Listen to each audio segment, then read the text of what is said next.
So Elijah, I see you've been pretty busy here digging a trench, and what's actually going on?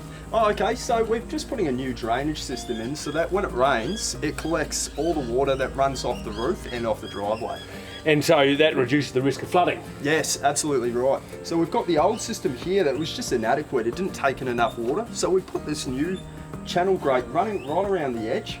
And it'll take the volume of water, particularly in the heavy downpours. Yeah, absolutely. So what are the flow-on effects of some of those things if you don't do something like this? So there was just a build-up of mould because the water itself was just sitting up against the side of the house there. So putting the channel grate in there alleviates any kind of further issues. And you know the issues associated with mould or health issues associated with are well documented. So that's stopping the mould happening inside the house because we're actually capturing it here. Exactly. So if right. I want to maintain that and make sure it's working properly, because I don't want mould in my house, what do I do? Okay, so well, a stormwater system only works when it's clear of debris. So anything like grass, clippings, rocks, you know, you've got to try and keep that out of your drains.